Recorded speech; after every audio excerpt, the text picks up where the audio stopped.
김동근입니다.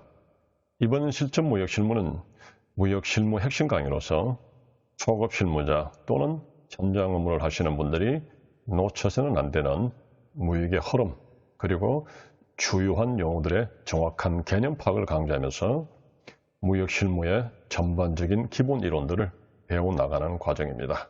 먼저 목차를 보시면요. 제1장 무역의 준비부터 15장 거래처 관리까지 있는데요.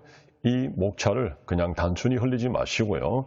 이 목차를 보시면서 무역이 어떻게 진행되는지를 여러분이 파악하시는 데 도움이 됐으면 합니다. 그리고 기억에 드시면 업무에 많이 도움이 되시리라 봅니다. 그리고 제1장 무역의 준비에서 이 파트는요. 여러분들이 무역 실무 이론을 익히는 데 있어서 좀 더 쉽게 흐름을 파악하고 무역 이론에 접근하게 하는 방편으로서 저희가 마련한 그런 장입니다. 자, 그러면 우리 무역 실무 시작으로 한번 들어가 볼까요? 제1장 무역의 준비, 그 중에 키워드를 한번 봐주시겠습니다. 무역 무엇인가, 무역 왜 하는가, 그리고 무역 어떻게 하는가. 아무래도 여러분들은 무역 어떻게 하는가, 이것이 가장 관점이겠죠. 자, 그 전에 우리가 하나 좀 먼저 파악을 하시면 좋을 게, 잘 알고 계시겠지만은 무역이 무엇인지를 다시 한번 그 개념을 고찰해 보도록 하겠습니다. 무역, 저는 한마디로 격지장 안의 물품 매매 행위라고 이렇게 정리를 해봤습니다. 그러면은 그 밑에 우리가 교재를 보듯이 무역할 무자, 바꿀 역자 한자가 적혀 있죠. 그것을 영어로 트레이드다. 저희는 무역이다. 우리말로 이렇게 말하고 있습니다. 자, 그러면은 무역할 무자의 아랫부분의 부수가 바로 조개 패자입니다. 조개 패자. 이 조개 패자가 어떤 걸 의미하냐면 바로 화폐다. 그리고 돈이다라고 이야기를 합니다. 그런데 이 화폐하고 그러면 화폐하고 바꿀 수 있느냐? 아니라 화폐와 반드시 상품하고 바꿔야 된다는 거죠. 그 말은 뭐냐? 화폐와 화폐끼리는 교환이라는 이야기를 하고 있습니다. 즉 화폐는 1대1, 즉 우리가 달러가 1달러가 우리 돈 1,000원이다. 그러면은 1달러와 1,000원을 교환하는 거죠. 그렇게 교환하는 것이라 부르지 그것을 우리가 무역이다라는 말은 하지 않는다는 거죠. 즉 그것을 교환하는 것을 우리가 교환 비율, 즉 환율이라는 표현을 합니다. 그래서 다시 한번 정리를 하자면 무역이란 어떤 돈, 화폐를 주고 크기에 상응하는 물건을, 상품을 사고 파는 행위, 즉 격치적 간의 물품 매매 행위다라고 말씀을 드릴 수가 있는 겁니다. 자, 두 번째, 그럼 무역은 왜 하는가 한번 봅시다. 자, 먼저 간단하게 우리 경제학자 리카르도의 경제 우연은 보시면 비교 우연이라는 게 있습니다. 즉 다시 말해서 우리 국제 무역이 이루어지는 원천은 무엇인가 하면은 서로 국가 간에 또 기업체 간에 서로 다른 상대적인 가격에 의해서 비교 우연에 의해서 이루어진다라고 보고 있는 것입니다. 즉 다시 말해서 항상 물건이 저렴하다고 판매되는 것이 아니라 그 회사의 제품의 품질이라든지 또는 가격이라든지 여러 가지의 그런 우리가 흔히 말하는 가성비에 따라서 달라지겠죠. 그래서 꼭 중국계 싸다고 한국에는 잘 팔리고 한국계 비싸다고 중국에 안 팔리는 게 아니라는 거죠. 이렇게 서로 상대적인 어떤 비교 우위에 따라서 판매가 가능한 것이 이렇게 수출 수입이다라고 정의를 하고 있네요. 자, 그럼 우리 한국은 왜 무역을 하는가 이 말이죠. 그래서 첫 번째 저는 이렇게 표현해 봤습니다. 우리나라가 지하자원, 자본, 원천기술 이 세 가지가 없다라고 합니다. 즉 다시 말해서 지하자원 없는 건 잘 아시겠죠. 자본이 왜 없습니까? 우리 돈이 국제 통화가 아니죠. 다시 말해서 우리 돈은 국내에서만 통용되는 화폐입니다. 즉 우리는 해외 통용되기 위해서는 국내에서 지하자원을 팔든지 또는 어디 원천기술을 포함해서 상품을 만들어서 팔든지 인력을 송출하든지 그렇게 해외에 돈을 벌어들여야 되죠. 즉 말해서 달러나 유로화나 엔화를 벌어들여야 되는 겁니다. 그래서 우리는 전체적으로 우리는 자본이 없다 봐도 무방한 거죠.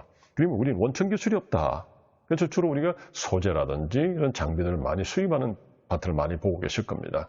즉 그러면 우리가 삼성전자라든지 LG나 현대자동차가 많이 팔지 않습니까? 그것은 기존의 외국의 기술을 가져와서 좀 더 나은 그런 방향으로 우리가 기술을 개발해서 우리가 제품에 이렇게 적용하고 있는 부분이지 모든 것이 우리 회사가 우리나라가 만든 것은 아니라고 보는 것이 맞겠습니다. 그래서 결과적으로 우리나라는 대외지향적인 그런 수출 진행 사업을 통해서 한국 경제 발전을 추구해왔다는 것이 이것이 가장 우리가 확실히 말씀드릴 수 있는 부분이겠죠. 그래서 우리는 다른 것보다 이런 자원들이 부족하다 보니까 대외 지향적인, 즉 해외 수출입을 통해서 우리가 한국 경제를 발전을 추구할 수밖에 없었다는 거죠. 그럼 어느 정도냐? 우리나라가 1953년도에 우리나라 1인당 GNP가 약 67달러였습니다. 근데 지금 얼마나 될까요? 32,000불 가량이 되죠. 이만큼 우리가 해외 지향적인, 대외 지향적인 그런 사업을 진행해서 한국 경제를 발전시켰다 보시면 되겠습니다. 자, 그리고 우리 사회가 무역을 하는 이유는 뭐냐? 우리 회사가 무역을 할 때는 어떤 걸 할까요? 물론 첫 번째, 쉽게 말하면 돈을 벌기 위해서다. 이렇게 말할 수도 있겠죠. 그러나 통상적으로 우리 회사가 무역을 하는 것은 좀 전에 보신 것처럼 우리가 서로 상대적인 가격, 비교 우위에서 우리 회사의 제품 경쟁력을 있다고 판단되면은 그것을 다른 나라에 우리가 판매가 가능하겠죠. 그럴 때 가장 많이 보는 것이 흔히 수입자 입장에서는 가격이겠지만 반대적으로 싸다고 좋은 것이 아니라 그 가성비, 즉 품질을 많이 따진다는 것은 여러분이 이렇게 알고 계실 겁니다. 그래서 그 품질만이 아닌 것이라 또는 디자인, 성능, 여러 가지 우리 제품에 따라서 여러 가지 사항에 따라서 판매가 이루어지겠죠. 그렇게 해서 여러분들이 그 가격과 또 우리 회사의 제품의 인지도, 뭐 요즘 K방역이다 이런 말씀들 많이 들으셨죠? 그런 부분에 대해서 우리 회사 제품들은 경쟁력이 얼마나 있는지를 자체적으로 분석을 해서 그것을 판매가 수출이 가능하다 보시는 거죠. 자, 그러면은 한마디로 무역 왜 하는가? 우리 이렇게 말씀드리겠습니다. 요즘 겨울에도 우리가 포도나 딸기를 먹을 수 있는 것은 모두 다 무역이 있기에 가능하다라고 한마디로 단정을 줄 수 있겠네요. 즉, 우리 무역이 아니라면요, 접할 수 없었던 그런 상품들을 통해서 우리 삶에 많은 영향을 미치는 것이 무역이라고 보는 겁니다. 그래서 우리는 무역을 그런 삶의 어떤 질의 향상이라든지 좀 더 나은 세상을 향유하기 위해서 저희가 무역한다 보시면 되겠죠. 자, 세 번째, 그럼 무역은 어떻게 할 것인가 하는 것입니다. 그 중에 키워드를 보시면요, 무역 실무, 무역 영어 이렇게 세 가지로 구성해봤습니다. 첫 번째 무역은 좀 전에 보신 것처럼 격치자 간의 물품 매매 행위다라는 말씀을 드렸고요. 그럼 무역 실무는 뭐냐? 무역 실무라는 것은 이 핵심이다죠. 무역 실무는 말 그대로 실무라 그랬죠. 그 말은 뭡니까? 무역 실무는 무역을 하는 데 있어서 실질적으로 하는 업무를 말한다는 겁니다. 즉 다시 말해서 우리가 흔히 알고 있는 무역 실무 이론을 말씀을 드리는 겁니다. 그러면은 과연 그런 무역 실무 이론들이 그걸 왜 알아야 되는지, 그러면 그것들은 어떻게 우리가 무역을 하는 데 있어서 실질 업무에 적용할 것인가 하는 것을 우리가 고찰해 봐야겠죠. 첫 번째, 먼저 무역 실무 중에서 크게 두 가지 파트를 나누겠습니다. 첫 번째는 국내, 두 번째는 국외를 나눠보겠습니다. 그러면 우리가 좀 전에 이렇게 말씀드렸죠. 무역이라는 것은 해외 격치자 간의 물품 매매 행위라고 그랬는데 어떻게 국내 이야기를 먼저 꺼내냐라고 말씀을 하실 수 있을 겁니다. 그러나 먼저 보시면요, 국내에서 수출입 가능 여부라고 그래놨죠. 즉 HS 코드, 우리 회사가 취급하는 제품에, 우리 회사가 생산하는 제품에 수출이 가능한지 수입이 가능한지를 먼저 따져야 됩니다. 이런 부분들을 모르고 해외 먼저 바이어를 찾아서 거래를 계약을 체결한다는 것은 힘든 이야기입니다. 무슨 이야기냐? 우리나라가 아무리 좋은 제품을 좋은 가격에 판다 할 수 있다 치더라도 우리 회사가 이것이 수출이 안 된다면요, 수입이 안 된다면요, 거래가 일어나지 않겠죠. 그러면 우리가 그 바이어를 찾았다, 또 바이어하고 계약을 체결했다, 다 무용지물이 되어버리는 것입니다. 그래서 제일 먼저 수출입이 가능하냐 이 말이죠. 그 말은 우리나라만 있는 것이 아니라 각 나라마다 1인 무역에 대한 관련 법이 있겠죠. 그 법들 속에서 그 나라 제품들이 수출을 가능하게 하는지 수입이 가능하게 하는지를 확인하셔야 할 필요가 있다는 겁니다. 흔히 말해서 우리가 중국에서 희토류가 많이 들어오죠. 그 부분의 일부들이 수출을 제한한다든지 금지하는 품목들이 있을 겁니다. 그러면은 우리가 우리가 중국에 그 회사를 통해서 희토류 일부분을 가져오고 싶은데 중국에서 만약에 수출이 금지가 되어 있다, 다시 말해서 수출이 가능 여부에서 금지다, 또는 그럼 우리나라에서도 또 수입이 안 된다 라면 우리는 희토류 수출입 계약을 체결할 수가 없는 것입니다. 자, 이런 부분들이 결국적으로 우리가 대외무역법이라는 파트에서 많이 다루고 있습니다. 그래서 저희가 이 무역실무 핵심 강의에서는 모든 법들을 다룰 수는 없지만요. 제가 강조드리면서 뒷파트에서 제6장 수출 승인에서 많이 강조드릴 텐데요. 우리가 먼저 하셔야 될 것은 특히 수출 초보 기업이라든지 수출을 처음으로 하신다든지 아니면 기존의 아이템에서 새롭게 수출을 하시는 아이템이 우리가 선정된다면 반드시 그 제품이 수출 가능한지를 알아보셔야 된다는 거죠. 이 부분에 대해서는 뒤에서 좀 더 깊이 다루도록 하겠습니다. 그리고 두 번째, 해외에다가 수출을 하다 보니까 어떻게 들어왔습니까? 외국환, 즉 외국 돈이 들어왔습니다. 그래서 이 외국환 거래라는 것은 다른 것보다 국내에서 우리가 수출을 통해서 돈을 벌었다 해서 우리 회사가 마음대로 그 해외에다가 외화로 송금할 수 있다든지 내가 그 돈을 함부로 들고 나가 쓸 수 있는 것이 아니라는 거죠. 여러분 잘 아시는 것처럼 우리 개인이 국민이 1인당 $10,000 10,000불 이상 소지할 수가 없는 거죠. 해외여행 나가실 때 그것이 다 외국환 거래법에 나와 있는 것입니다. 즉 우리 회사 입장에서 보면 어떨까요? 우리 회사가 만약에 해외 지사다, 대리점을 설립하고 싶다. 그런데서 무조건 설립되는 것이 아니라 우리 회사의 매출에 대비해서 우리 회사가 지사나 지점이냐 어느 정도 규모의 해외 외국환을 해외 이렇게 지사가 설립 가능한지를 확인할 수 있는 부분들이 외국환 거래법입니다. 특히 우리가 그것보다 실무자에서 제일 중요한 것 중에 하나가 중개무역할 때 또는 해외 지사에 송금을 한다든지 해외 지사에서 물건을 구매할 경우에 해외 송금에 관한 부분들을 외국환 거래법에서 상당히 조심할 그런 부분들이라고 말씀드릴 수가 있습니다. 세 번째가 관세법이죠. 관세법은 우리가 거꾸로 이렇게 나누면요. 세관이라고 볼 수 있겠죠. 그럼 즉 세관에서 우리 물건들이 수출할 물건들이 또는 수입할 물건들이 세관을 통해서 어떻게 우리가 그것이 통관이 가능하냐 거기에 대한 어떤 규칙이 관세법이라고 말씀드립니다. 즉 다시 말해서 국내에서 이런 대외무역법, 외국환거래법, 관세법 이런 기본 세 가지 법, 즉 흔히 말해서 무역 3법이라고 표현해놨죠. 이런 부분들이 기본적인 개념들은 여러분들이 알고 계시고 특히 저희가 뒤에서도 많이 다루겠습니다만은 수출 통관이라든지 수입 통관에 대한 이 관세법은 알고 계셔야 여러분들이 무역 실무자로서 일을 하는데 어려움이 없을 것이라고 봅니다. 자, 그렇게 해서 첫 번째가 우리 제품이 해외 수출입이 가능한 자라고 먼저 보시면요. 저희가 지금 크게 다루진 않고 일부만 저희가 다루고 있습니다만 해외 시장 조사가 있겠죠. 즉 해외 시장자는 어떤 겁니까? 한마디로 바이를 발굴하는 부분이죠.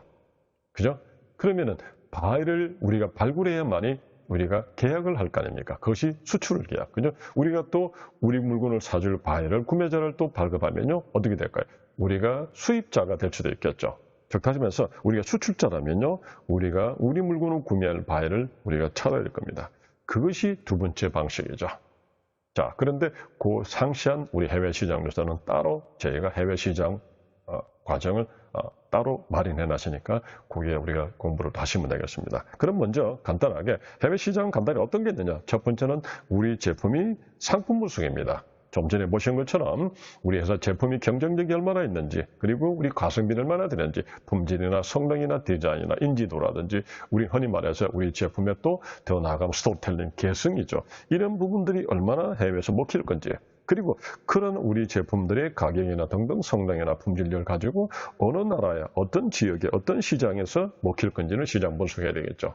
그렇게 해서 찾아져서 우리가 발굴한 바이어가 진정한 바이어지 단순히 인터넷을 통해서 그냥 우리 제품이 만약에 코스메틱이라면 코스메틱을 구매하고자 하는 바이어가 다 바이어가 될 수는 없다는 겁니다. 이런 부분들은 뒤에서도 우리 시장 파트에서 간단하게 말씀을 드리도록 하겠습니다. 자, 그리고 두 번째는 어떻게 할까요? 그렇게 우리가 수출이 가능한지를 확인하셨고요. 그리고 바이어를 찾았다면요. 그러면 외국 사람하고 거래할 때 어떻게 해야 되느냐, 즉 국제 규칙은 뭐냐라는 것입니다. 무슨 뜻이냐면요. 자, 먼저 무역 계약을 하면 우리가 한번 봅시다. 국내에서 무역 계약을 한다. 우리가 흔히 계약이라고 봅시다. 국내 계약은.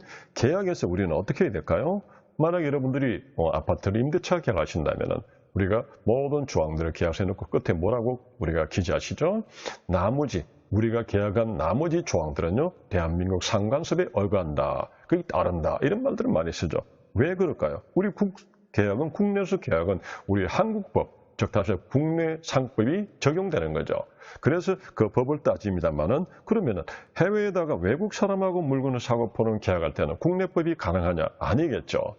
물론 뭐 강자 입장에서 미국 같은 게 미국 법에 따르다고 할 수도 있겠습니다. 무역 계약에서도. 그러나 통상적으로 무역 계약에서 따르는 법들을 각 나라 법을 다 따르다 보면은요, 그 나라 법을 공부해야 되는 그런 문제점이 생기고, 그리고 너무 일방적으로 이렇게 계약이 이루어지는 부분이 많이 생기겠죠. 그래서 통상적인 계약은 우리가 그 무역 계약을 할 때 그 계약을 용이하게 하기 위해서 어디에서요? 유엔에서, 유엔 무역개발위원회에서, 무역소위원회에서 조금 더 우리 수출자와 수입자가 무역계 용이하게 해서 거기에 대한 관련 국제 규칙을 만들었는데, 그것이 가장 우리가 일반적으로 알고 있는 비엔나 협약이라고 말씀드리는 겁니다. 즉 다시 말해서 왜 우리가 국제 규칙을 배우느냐, 바로 그겁니다. 국내 거래가 아니기 때문에 해외에서는 그 나라 법과 우리나라 법을 다 알아가면서 우리가 무역을 한다면은 우리는 무역인이 아니라 법을 공부하는 법조인이 되어버리겠죠. 그래서 우리는 간단하게 무역을 하기 위한 하나의 방편 수단으로서 그 나라의 법규를 공부하는 것이 아니라 어떤 국제 규칙을 통해서 우리가 무역 계약의 성립됨을 공부해 나가는 것입니다. 그중에 무역 계약의 가장 핵심적인 부분이 바로 비엔나 협약, 다른 말로 국제 물품 매매에 관한 유엔 협약이라고 말씀드리죠. 일명 우리가 CISG 1980이라고 부르기도 합니다. 이런 부분들, 왜 무역 규칙을, 국제 규칙을 배우는지 아시겠죠? 두 번째가 무역을 이행을 한다. 즉 다시 말해서 바이어와 셀러 간에 그 제품의 가격이 얼마나 되고, 또 그리고 그 결제 조건은 어떻게 되는지, 그리고 운송은 보험을 어떻게 하는지, 이런 부분들을 우리가 다루겠죠. 그래서 그 가격이라는 것이 각 나라마다의 자기의 상법에서 따져서 그 나라 입장에서 따지는 가격과 국제적으로 나갈 때는 어떤 문제가 생길까요? 해외 운송이 나오죠. 말씀하셔서 해상 운송이든 항공 운송이든 또는 육상 운송이든 이런 운송에 관한 부분, 또 좀 전에 우리가 세관에서 우리가 통해서 수출입이 가능한지를 배웠던 관세법이랑 배우셨죠.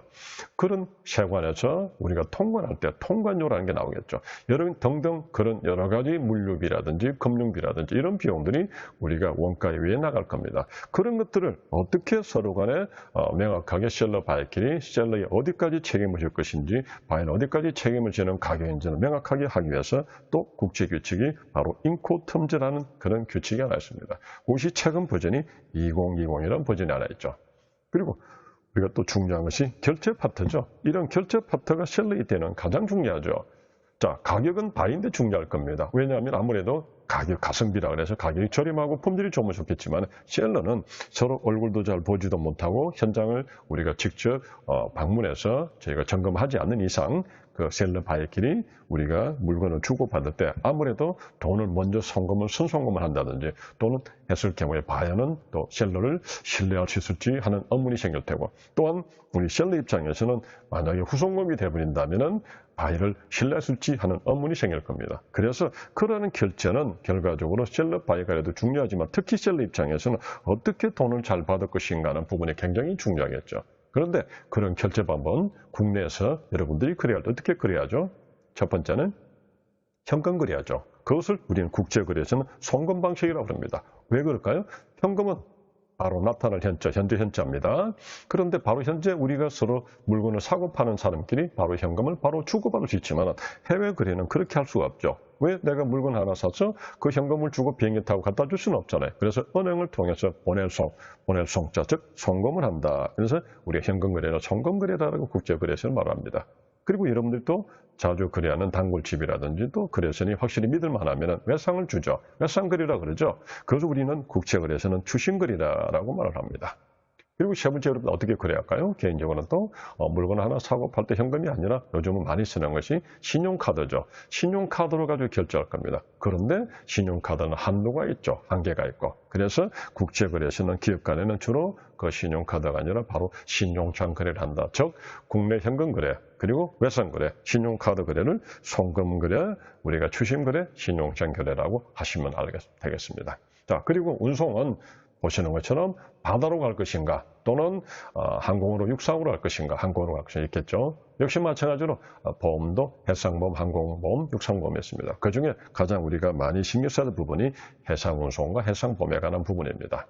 이렇게 해서 우리가 물건을 만들어서 이렇게 바이에게 만약에 회사 운송을 통해서 보험까지 가입해서 내보낸다면요. 준비가 되어서 적재해서 만약에 출항이 됐다면요. 그 다음에는 그 출항 준비를 하기 위해서 우리는 세관을 통해서 통관이죠. 즉 다시 말해서 세관을 통해서 나간다는 것입니다. 그래서 나갈 때 통관은 수출 통관이냐 수입 통관이냐 반송 통관 이렇게 나누겠죠. 우리는 지금 주로 수출 입장에서 지금 설명을 드리니까 수출 통관이라고 하시면 되겠습니다.